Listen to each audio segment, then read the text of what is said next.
গল্পের শুরুতে আমরা দেখি একটা মেয়ে জঙ্গলের মধ্যে দৌড়াচ্ছে। তার মুখে আতঙ্ক, শরীর রক্তাক্ত।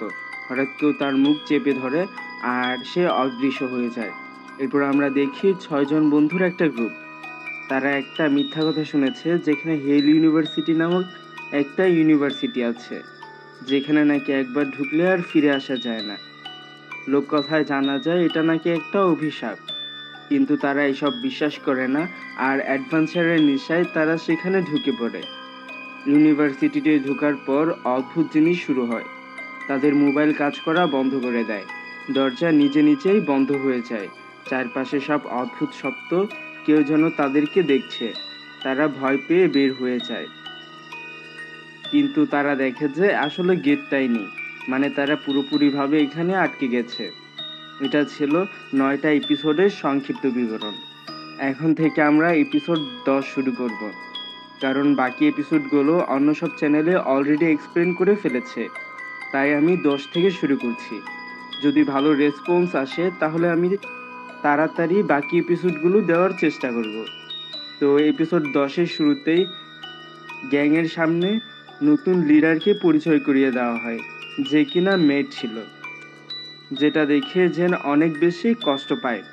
সবাইকে বলা হয় যেন তারা জোরে জোরে চিৎকার করে আর তাকে চেয়ার করে। তারপর আমরা দেখি মেট কিভাবে এই চক্রের সাথে যুক্ত হয়েছিল। তো একদিন মেটকে ব্ল্যাক বার্ড গ্যাংয়ের একজন মেম্বার ধরে লিডার নাজিরের কাছে নিয়ে যায়। সেখানে তখন নিকি এবং গ্যাংয়ের আরও মেম্বাররা ছিল। মেটকে দেখেই বলে, ওয়াও বস, আজ তো আমাদের একজন নতুন গেস্ট চলে এসেছে। তখন যে ছেলেটি মেটকে ধরে নিয়ে এসেছিল সে বলে মেট নাজির লুমিয়ার সঙ্গে কথা বলতে চায়, আর সে নাকি নাজির লুমিয়ার সঙ্গে কথা না বলে এখান থেকে যাবে না। লুমিয়ার মজা করে বলে, ও চাইলো আর তুমি আমাদের সাথে এখানে নিয়ে আসলে, আর ইশারা করে বলে মেটকে বাইরে বের করে দেওয়ার জন্য। তখন নাজির মেটকে জিজ্ঞাসা করে সে কি চায় আর কেনই বা এখানে এসেছে। মেট তখন বলে, আমি তোমাদের গ্যাংয়ে জয়েন হতে চাই। এটা শুনে সবাই তার উপর হাসতে শুরু করে। আর লুকি বলে, তুমি কি ভাবছো আমাদের গ্যাংয়ের মেম্বার হওয়া এত ইজি? তুমি জাস্ট একটা অ্যাটেন্ডেন্সে সাইন করবে আর আমাদের মেম্বার হয়ে গেলে। বাকিরা এসব কিছু এনজয় করছিল। একটু পর নাজির লুমিয়া লোককে থামিয়ে মেটকে বলে, আশা করি তুমি আমার ছেলেদের রক্ষা করবে, এভাবে তোমাকে ওয়েলকাম করার জন্য। কিন্তু আমি তোমাকে আবার জিজ্ঞাসা করব, তুমি কেন আমাদের এই গ্যাংয়ে মেম্বার হতে চাও? মেট কোনো উত্তরই দিচ্ছিল না। তখন নিকি বলে, কেন নয়, যদি বেশি মেম্বার হয় তাহলে তো আমাদের জন্যই ভালো। এটা একটা ভালো সুযোগ। নাজের তখন মেটকে বলে, আমি তোমার সাহসের প্রশংসা করছি। তুমি এই ব্লাডি নাইটে এখানে এসেছে, কিন্তু আমি জানতে চাই তুমি কেন এই গ্যাংয়ে যোগ দিতে চাও। তখন মেট উত্তরে বলে যে পাওয়ারের জন্য। তখন নাজির বলে, পাওয়ার তো এমন কিছু না যেটা তুমি এমনি এমনি পেয়ে যাবে, এটা অর্জন করতে হয়। তখন একটা লোক তাকে উদ্দেশ্য করে বলে, তুমি হয়তো জানো না আমরা এখানে কত রক্ত ঝরিয়েছি এই গ্রুপে মেম্বার হওয়ার জন্য, আর তুমি এমনি এমনি মেম্বার হয়ে যাবে একজন ম্যাজিক্যাল মেম্বারের মতো। তারপর লকি ম্যাটকে একটি চ্যালেঞ্জ দিয়ে বলে, যদি এই গ্রুপের মেম্বার হতে চাও তাহলে আমাকে হারাতে হবে। এরপর সে আরও বলে, হারার পরে যাতে কান্না না করে। এই কথা শুনে মেট একটি স্টাইল করে নাজি তাকে উদ্দেশ্য করে বলে, লক্ষ্মী, তোমার ওপর কোনো দয়া করব না, আর তুমি যদি আমাদের গ্রুপের মেম্বার হতে চাও তাহলে লক্ষ্মীকে হারিয়ে দেখাতে হবে। এরপর লক্ষ্মী ফাইট করার জন্য ফুল মুডে চলে আসছিল। তখন সে মেটকে আবার উদ্দেশ্য করে বলে, কি হয়েছে, তুমি কি ভয় পাচ্ছ? এবার কি তুমি তোমার ডোরমে ফিরে যেতে চাও? আর যদি একটা কথা বলো তাহলে এখানে শুধু তোমার চুল না, তোমার অস্তিত্বও পাওয়া যাবে না। সবাই খুবই এক্সাইটেড হয়ে যায়। হয়তো তারা ভেবেছে মেট বাজেভাবে হেরে যাবে। ফাইট শুরু হয়ে যায়। লোকে লক্ষ্মী প্রথমে মেটকে ভয় দেখানোর চেষ্টা করে, কিন্তু এতেও কোনো সহজ কাজ হয় না। তখন প্রথম মরাটা সে খায়। তারপর তাদের দুইজনের মধ্যে লড়াই শুরু হয়ে যায়। এক পর্যায়ে লক্ষ্মী নিচে পড়ে যায় আর মেট অন্য একটি ছেলের হাত থেকে একটি হাতিয়ার নিয়ে লক্ষ্মীর ওপর মারে। মানে তার সাইডে এমনভাবে মারে যেন মনে হয় সে জিতে গেছে।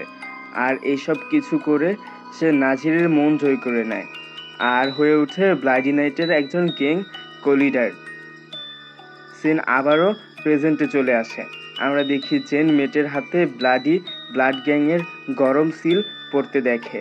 এটা তার সহ্য হয় না এবং বাইরে চলে যায়। বাইরে এসে সে বিষয়টা কোনোভাবেই মেনে নিতে পারছিল না যে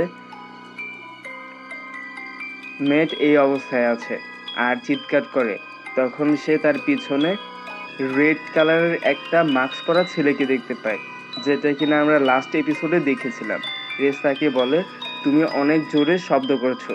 রেস তার কাছে আসে আর বলে, তুমি কি জানো এই জায়গায় রাতের টাইমে কোনো মেয়ে বাইরে থাকা কতটা ডেঞ্জারাস হতে পারে? আরও বলে, তুমি কি আমাকে ভয় পাচ্ছ না? কিন্তু তোমার তো আমাকে ভয় পাওয়া উচিত, কারণ সে আমার থেকেও আরও বেশি ভয়ঙ্কর, বুঝতে পারোনি? রেস তার কথা বলছে। তারপর রেস আরও বলে, তারা কি ভাবছে নতুন একজন নিয়ে তারা আমাকে মেরে ফেলতে পারবে? জেন বুঝতে পারে সে মেটের কথা বলছে আর মেটটির লাইফ এখন রিস্কের মধ্যে আছে। জেন বলে, মেটকে স্পর্শ করার সাহসও করো না। রেইস বলে, তুমি কি এখনো তাকে বিশ্বাস করো? এটার জানার পরে যে সে তোমার শত্রুর দলে যোগ দিয়েছে, তোমাকে আর তোমার ফ্রেন্ডদের ধোঁকা দিয়েছে। জেন বলে, তার হয়তো কোনো কারণ ছিল। রেস তখন বলে, এখন তুমি আমাকে একটা কারণ বলো যাতে আমি তোমাকে মারতে না পারি। জেন সাথে সাথে বলে ওঠে, কারণটা আমি। রেস বলে, তুমি একটা ভ্যালিড রিজন ঠিকই, আর সম্ভবত তোমার কারণে আমি ম্যাটকে মারতে নাও পারি, কারণ তুমি আমাদের একটা প্রয়োজনীয় সম্পদ। মানে জেনকে দিয়ে তাদের কিছু একটা স্বার্থ উদ্ধার হবে, এটা বোঝানোর চেষ্টা করছিল। তারপর রেস চলে যেতে থাকলে জেন তাকে আবারও থামিয়ে বলে তার ফ্রেন্ডদের যাতে কোনো ক্ষতি না করে। রেস তখন বলে, আমি কোনো প্রমিস করতে পারবো না। সে সেই থাকবে যতক্ষণ না সে আমার রাস্তায় আসবে। আর জেনকে বলে, আমার এখন ফিরে যাওয়া উচিত। রেজা যাওয়ার পর সেখানে দেব চলে আসে। আমরা দেখি দেবও সেই বিল্ডিং থেকে বের হয়। সে জেনকে নিয়ে ডর্মে ফিরে যায়। জেন ফিরে দেখে ভ্যানিসা আর মেয়ে এখনও ঘুমাচ্ছে। তারপর সে রুমের বাইরে আসে। তখন দেব তাকে জিজ্ঞাসা করে, তুমি সেই জায়গায় কেন গিয়েছিলে? মেয়েটার জন্য, কিন্তু তোমার এই ব্লাডি নাইটের সময় বাইরে যাওয়া ঠিক ছিল না। জেন তখন বলে, আমারও সেম জিজ্ঞাসা। আর ফ্রেন্ডরা কি এরকম করে মিথ্যা বলে অভিনয় করে সিক্রেট লুকিয়ে রাখে? ডেভ রিপ্লাই দেয়, তুমি তো কিছুটা জানো না। জেন তাকে রেগে গিয়ে বলে, কারণ তোমরা কেউ আমাকে কোনো কিছুই জানতে দাওনি। দেব তখন বলে, আমরা চাইনি তুমি এসবের মধ্যে ইনভলভ হও। জেন বলে, আমি অলরেডি এখানে ইনভলভ হয়ে আছি। তারপর জেন ডেভকে বলে বাকি ফ্রেন্ডরা যাতে আজকে এই ঘটনা সম্পর্কে না জানতে পারে, আর জেন যে সব কিছু জেনে গিয়েছে সেটা যাতে মেয়েরা জানতে না পারে। দেব বলে, ঠিক আছে, সঠিক সময় আসলে সবাইকে এই বিষয়ে জানিয়ে দেব। তারপর সকালে দেব এবং মিয়া, জেরুম, ভেনিসা একসঙ্গে ক্লাসের উদ্দেশ্যে বের হয়। পেছনে আমরা দেখি মেট এবং জেন বের হচ্ছিল। মেট তার হাতের কারণে অনেক বেশি যন্ত্রণায় ভুগছিল। জেন বিষয়গুলো লক্ষ্য করতে থাকে। এদিকে জেন ডর্মের গেট লক করছিল আর নিজের মনে মনে বলছিল, আমি সব কিছু না জানার অভিনয় করতে পারছি না। আমি কি পারবো না সব কিছু ঠিক করতে, এমন অভিনয় করতে যে আমি তার থেকে দূরে আছি? আর সে মেটকে ইগনোর করে সেখান থেকে চলে যায়। আর মেটও তাকে কোনো কিছু বলে না। কিছু সময় পর জেন একা স্কুল থেকে বের হয় আর জেন বুঝতে পারে ছেলেটা তাকে ফলো করছে, তাই সে নার্ভাস হয়ে যায়। এই তাড়াহুড়ো করে হাঁটতে শুরু করে। এক পর্যায়ে সে দৌড়ে পালাতে থাকে। ছেলেটি তার পিছনে দৌড়ে শুরু করে। আর ঠিক তখনই একটা রেড মাস্ক পরা মেয়ে ছেলেটিকে ধরে মেরে ফেলে। হয়তোবা মেয়েটি ডেভিল গড ওয়ারিয়র গ্যাংয়ের সদস্য ছিল। পরে সিনে আমরা অ্যাসকে দেখি, যে কিনা ওয়াশরুমে আয়নার সামনে নিজের চুল ঠিক করছিল। মেবি সে তার চুলের স্টাইল চেঞ্জ করছিল। অন্যদিকে আমরা দেখি জেন পার্কে সেই কালো বিড়ালটি দেখে আর তাকে কোলে নিয়ে বসে পড়ে। সে বিড়ালটিকে আদর করতে করতে তার সঙ্গে কথা বলতে থাকে। সে বলে, তুমি কতটা কিউট, তোমার কি মজা লেগেছে আমাকে ভয় দেখিয়ে? আর তোমার নাম কি হতে পারে? আমি জানি তোমার নাম হয়তো এটা তোমাকে স্যুট করবে, কারণ তুমি এমনিতে সবসময় আমাকে চমকে দাও। তখনই এস সেখানে আসে আর নতুন হেয়ার স্টাইলের সঙ্গে, আর জেনকে বলে, তোমার পাগলামি গেল না, তুমি এখন একটি ক্যাটের সঙ্গে কথা বলছো। জেন বলে, ওর একটা নাম আছে। অ্যাশ বলে, তুমি যে এতটা অদ্ভুত হবে সেটা জানতাম না। আর জেন বলে তখন, আমিও অদ্ভুত কিভাবে, সবাই তাকে এই নামেই ডাকবে। জেনের এসব কথাবার্তা শুনে এস হালকা হালকা হাসতে থাকে। এরপর সে জেনকে কিছুটা অবজার্ভ করে আর বলে, তোমাকে দেখে মনে হচ্ছে তুমি ঠিকমতো খাওয়া দাওয়া করছো না। আমি বুঝতে পেরেছি এখন তোমার উপর এই জায়গাটা অনেক বেশি ভারী হয়ে যাচ্ছে। কিন্তু তুমি কি জানো মাঝে মাঝে এমন সময় আসবে যখন তুমি কিছুই করতে পারবে না? জেন কিছু বলে না, শুধু তার দিকে তাকিয়েছিল। তারপর জেন তাকে জিজ্ঞাসা করে, তুমি কি তোমার চুলের স্টাইল পাল্টিয়েছ? অ্যাস তো কিছুটা খুশি হয়ে যায়, কারণ সে জেনকে দেখানোর জন্যই মূলত এটা করেছে। আর সে মনে মনে ভাবছিল সে আমাকে অবশেষে নোটিস করলো। কিন্তু অ্যাস বলে, আমি জানি না তুমি কোন ব্যাপারে কথা বলছো, খালি পেটে থাকার কারণে হয়তো তোমার চোখে কোনো সমস্যা হয়েছে। জেন হেসে বলে, না তো, আমি ঠিকই দেখেছি এবং দেখতে পারছি তোমার লুক চেঞ্জ হয়ে গিয়েছে। অ্যাস স্বীকার করে। তখন জেন আবার হয়ের সঙ্গে কথা বলতে থাকে, মানে এই বিড়ালটার নাম হচ্ছে হয়। আর বলে, হয় আমাকে একটা কথা বলো তো, তোমাকে খুব হ্যান্ডসাম লাগছে। অ্যাস তো অনেক বেশি খুশি হয়ে যায়। সে জিজ্ঞাসা করে, সত্যি মেটের থেকেও বেশি? কিন্তু এই কথা বলার সাথে সাথে সে থেমে যায় আর কিছুই বলে না। আর সে তার চুল আবারও আগের মতো এলোমেলো করে ফেলে। তখনই আমরা দেখি একটু দূরে মেট তাদের পাশ করে যাচ্ছিল। জেন মেটকে দেখছিল। এস বিষয়টি নোটিস করে আর জেন দুজনকে ইগনোর করছিল। এই বিষয়টা এস বুঝতে পারে। তারপর আমরা দেখি জেন এবং এস দুইজন মিলে হয়েকে খুঁজছিল। তারা একটা বিল্ডিং এর কাছে যায়। তখনই একটি মেয়ে দৌড়ে এসের কাছে আসে, যার নাম ছিল লাইকা। সে বারবার এসের কাছে রিকোয়েস্ট করতে থাকে আর অনেক বেশি কান্না করছিল। সুপ্রিম প্লিজ, আজ আমার মাকে বাঁচাও, আমার মা ছাড়া আর কেউই নেই। কিন্তু সুপ্রিম তাকে বারবার সরিয়ে দিচ্ছিল।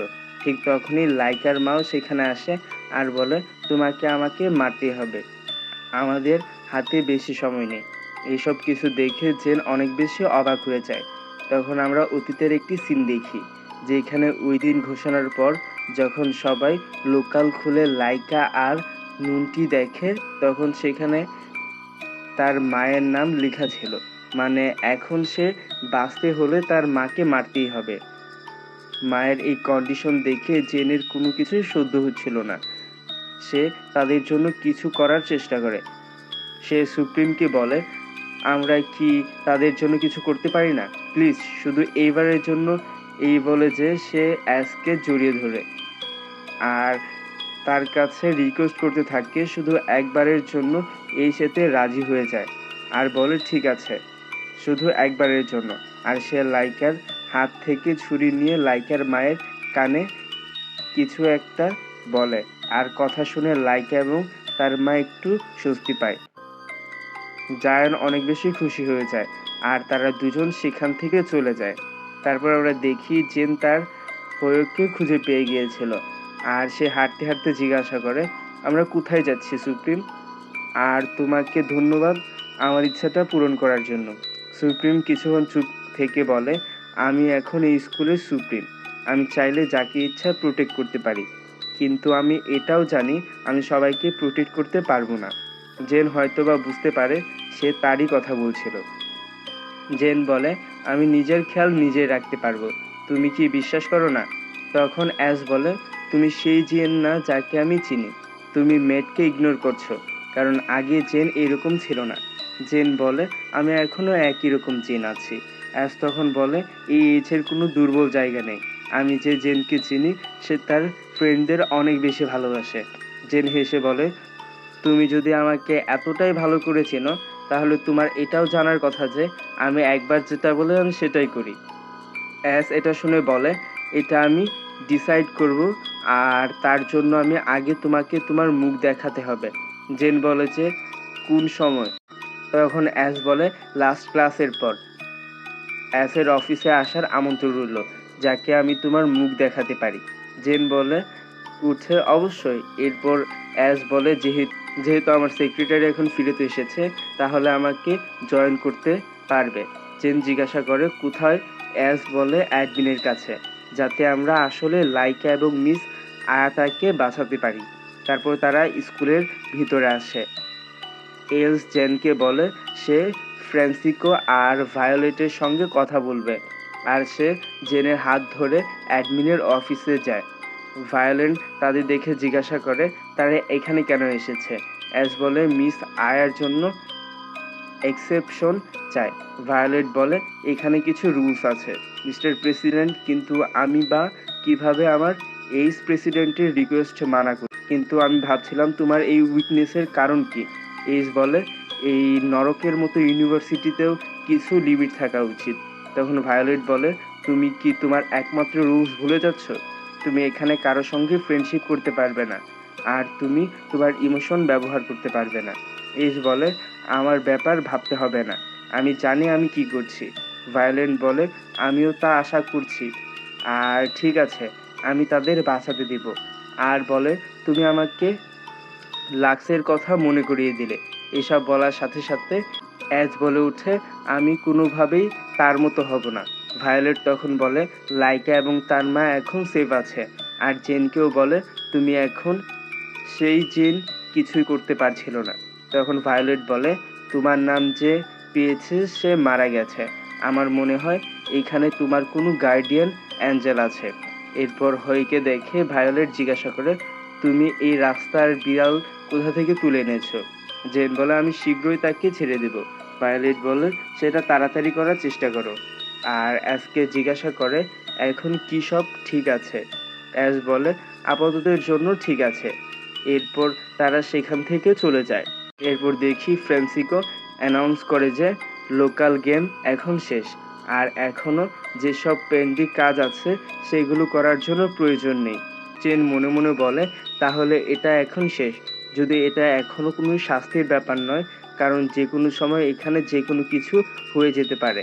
নেক্সট আমরা এসএনজির অফিসে দেখি, যেখানে এস জেনকে আপকাম ফাউন্ডেশনের প্রোডাক্ট নিয়ে সাজেশন দিতে বলে। জেন প্রথমে অন্যমনস্ক থাকায় মিস ক্যাট তাকে বলে তুমি কি আদৌ এই জায়গায় আছো? মিস জেন, এটা সেক্রেটারি হিসেবে তোমার দায়িত্ব, আর আমরা এখানে তোমার সাজেশন নেওয়ার জন্য একত্রিত হয়েছি। জেন পরিস্থিতি সামলানোর জন্য বলে আমার মনে হয় এই গেম করলে ভালো হয়। অ্যাশ বলে উঠে এটা যদি তোমার আইডিয়া হয়ে থাকে তাহলে এটা লিখো। এটা বলে সে জেনের হাতে চোখ দেয়। জেন তার কিছুটা আইডিয়া লিখে চোখটা আবারও অ্যাশকে রিটার্ন করে দেয়। মিস ক্যাটের জেনের দেওয়া আইডিয়া খুব ভালো লাগে, আর তিনি তার খুব প্রশংসাও করেন। এসব শুনে অ্যাশ খুব বেশি প্রাউড ফিল করে, আর বলে যদি এই লিস্টে নিয়ে কারো অবজেকশন না থাকে তাহলে আমি সব কিছুর জন্য অনুমতি দিচ্ছি। আর এটাও বলে আমি তোমাদের আগেই বলেছি যেন এই পজিশনের জন্য সবচেয়ে বেশি কোয়ালিফাইডের। এরপর জেন বলে যদি আর কোনো কাজ না থাকে তাহলে আমাকে এখন যেতে হবে। মিস কেট তাকে যাওয়ার অনুমতি দেয়, আর আমরা দেখি নিজের মধ্যেই কি যেন চিন্তা করে স্টাইল করছিল। এরপরে সিনে আমরা দেখি জেন কিছু ফাইল গোছাচ্ছিল। তখন নিয়াম তার কাছে আসে। সে জেনকে জিজ্ঞাসা করে তুমি কি ভাবছো? আর সে বলে এখানে সব কিছু অলরেডি খুবই কমপ্লিকেটেড, আর আমরা যেন এটাকে আরও বেশি কমপ্লিকেটেড করে দিচ্ছি। জেন কিছুটা বিরক্ত হয়ে বলে কি চাও তুমি? আমি এখন বিজি আছি, আমাকে বিরক্ত করো না। নিয়াম স্টাইল করে তারকে বলে আমি কিছু বিষয় নিয়ে ভাবছি, তুমি হয়তো বা আমাকে সাহায্য করতে পারবে। সে তাকে প্রশ্ন করে মানুষের ফিলিংস কেন হঠাৎ করে চেঞ্জ হয়ে যায়, আর মানুষ কেন চেঞ্জ হয়ে যায়। জেন তাকে বলে এই পৃথিবীতে কোনো কিছু পার্মানেন্ট না। আর তোমার যদি এসব স্টুপিড কোশ্চেন করা শেষ হয়ে যায় তাহলে তুমি এখান থেকে যেতে পারো। নিয়াম আবারও জিজ্ঞাসা করে। ফ্রেন্ডদের সাথে ফিলিংস চেঞ্জ হয়ে যায়। জেন কিছুই বলে না। সে বলে, যাই হোক, আমি এটা মাথায় রাখবো যে কোনো কিছুই পার্মানেন্ট না। আর জেনকে থ্যাংক ইউ বলে সেখান থেকে চলে যায়। তারপর জেন একা একা একটি জায়গায় এসে দাঁড়িয়ে থাকে যেখানে তার পিছনে অ্যাসও আসে। অ্যাস জেনকে ডাক দেয় মাত্রই হই সেখানে হুট করে এসে অ্যাসের ঘাড়ের উপর উঠে যায়। অ্যাস ভয় পেয়ে যায় এবং জেনকে বলে হয়কে সরানোর জন্য। জেন একটু হাসে আর জিজ্ঞাসা করে, তুমি কি বিড়াল ভয় পাও নাকি? অ্যাসের রিয়াকশনে একদম ক্লিয়ার ছিল যে সে বিড়ালকে ভয় পায়। তারপর হই নিচে নেমে যায়। হই নিচে নামা মাত্রই জেন তাকে কুলে তুলে নেয়। অ্যাসকে ভয় দেখানো শুরু করে। অ্যাস বলে, আমি বিড়ালকে ভয় পাই না, আমি শুধু তাদেরকে ঘৃণা করি। জেন স্টাইল করে বলে, বিষয়টা স্বীকার করো যে তুমি বিড়াল ভয় পাও। অ্যাস একটু স্ট্রলিং দাঁড়িয়ে বলে, আমি হলাম অ্যাস ক্রেস, আমি কাউকে ভয় পাই না, স্পেশালি কোনো বিড়ালকে তো না। যদি সে বারবার তার থেকে দূরত্ব মেনটেন করে। জেন তখন দুষ্টুমি করতে থাকে আর বলে, ড্যাডি অ্যাস হয় আর তোমার কোলে উঠতে চায়। অ্যাস শুধু অনেক কষ্ট করে অভিনয় করছিল যে সে বিড়াল ভয় পায় না। তারপর জেন বলে, আচ্ছা যাও, মেনে নিলাম তুমি বিড়াল ভয় পাও না, কিন্তু তুমি কি আমাকে ভয় পাও? এরপর সে অ্যাসের গাল ধরে টান দেওয়া শুরু করে। অ্যাস বলে উঠে, এটা পেইনফুল ছিল। এরপর জেন এসে চুলগুলো এলোমেলো করে দেয় আর তার শার্ট সেট করে দেয়, মানে শার্টের কলার ঠিক করে দেয়।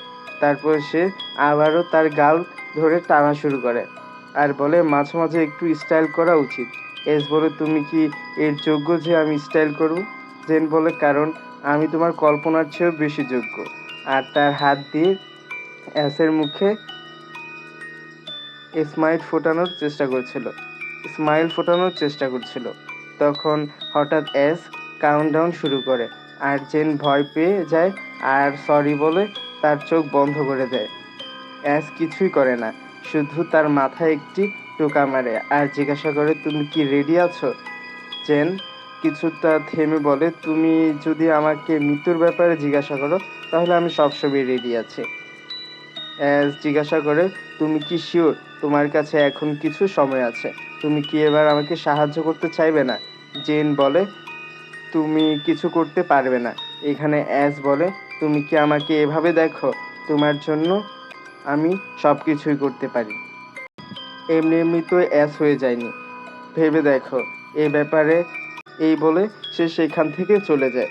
তারপর আমরা দেখি ভ্যানিসা এবং মিয়া হয়কে তাদের ডরমেটরি থেকে বের করার চেষ্টা করছিল। তাড়াতাড়ি সেখান থেকে চলে আসে আর তাদেরকে থামিয়ে দিয়ে বলে, এটা তো অ্যানিম্যাল অ্যাবিউজ। হয়কে খুলে নিয়ে বলে, ওর নাম হয়। আর এত কিউট শান্ত বিড়ালকে তোমরা টর্চার করছিলে। বিড়ালটা কালো থাকায় তারা সেটাকে ভূত ভেবে ভয় পাচ্ছিল। এরপর জেন তাকে জিজ্ঞাসা করে, তোমরা মেডকে দেখেছো কিনা? ভেনাসে জিজ্ঞাসা করে, তোমাদের মধ্যে কোনো ঝগড়া হয়েছে কিনা? জেন বলে, তেমন কিছু না। মিয়া জিজ্ঞাসা করে, তাহলে তোমরা কেন একজন আরেকজনকে ইগনোর করছো? ঠিক তখনই মেড সেখানে চলে আসে। জেন তার কাছে গিয়ে বলে, আমাদের কথা বলা দরকার। ভেনেসা আর মিয়া তখন সেখানে কিছু একটা বাহানা দিয়ে সেখান থেকে চলে যায়। তারপর জেন মেডকে সরি বলে। মেড বলে, আমি তোমাকে ইগনোর করতে এত ভালো ছিলাম যে তুমি রিয়েলাইজ করছো যে আমি তোমার উপর নজরদার। জেন বলে, আই অ্যাম সরি যদি লাস্ট সময়ে আমি তোমাকে কষ্ট দিয়ে থাকি। আসলে এমন মাথায় অনেক কিছু চলছে যার কারণে আমি প্রসেস করতে পারিনি। মেড বলে, তোমার সরি বলার কোনো দরকার নেই। আমি জানি তুমি কখনো ভুল করতে পারো না, তাই তোমার সরি বলার প্রয়োজন নেই। জেন বলে, সরি। তারা বলে, যারা কোনো খারাপ কিছু করে। জেন বলে, আমি নিজের উপর বিরক্ত, আমি নিজেকে ঘৃণা করি। এই কিছু সময়ে অনেক কিছু হয়ে গিয়েছে। মেয়ের তাকে থামিয়ে দিয়ে তার চোখের পানি মুছে তাকে বলে, এসব কিছুই না, আই এম সরি যদি আমি তোমাকে এমনটা ফিল করিয়ে থাকি। জেন তখন মেয়েকে একটু মেরে বলে, আই হেট ইউ। যে আমি তোমাকে এমনভাবে বিশ্বাস করতে পারিনি যেমনটা তুমি আমাকে বিশ্বাস করো। মেড বলে, আমি জানি নিশ্চয়ই তোমার কোনো কারণ আছে। আর আমি তোমাকে ফোর্স করব না। যাতে তুমি আমাকে বলো যে কেন তুমি আমাকে এত সময় অ্যাভয়েড করছিলে। আর আমি এসবের কোনো কিছুই কেয়ার করি না। কারণ আমি বিশ্বাস করি জেন আর মেড একে অপরকে জড়িয়ে ধরে। আর জেন ভাবতে থাকে হয়তো আমি ভুল ছিলাম। কিন্তু এখনও দেরি হয়নি। আমি সবসময় তোমায় বিশ্বাস করব, মেড। আর এই সিনের সাথে এই এপিসোড এখানেই শেষ হয়ে যায়। তো কেমন লাগবে এই এপিসোডটা অবশ্যই কমেন্টে জানাবেন। আর এখানে কিছু গুরুত্বপূর্ণ সিন আছে যেগুলো দেখে হয়তোবা আপনারা মজা পাবেন। যেমন কলারটা ঠিক করে দিয়েছিল, ওই সিনটা মানে ওই যে এসের যে কলার ঠিক করে দিয়েছিল জেন, সেই সিনটা। আরও অনেকগুলো সিন আছে যেগুলো দেখে আপনারা খুবই মজা পাবেন। চাইলে দেখতে পারবেন। আর ভিডিওটা কেমন লেগেছে সেটা অবশ্যই কমেন্টে জানাতে ভুলবেন না। আর ভালো লাগলে ভিডিওতে একটা লাইক করে চ্যানেলটি সাবস্ক্রাইব করে দেবেন। আল্লাহ হাফেজ।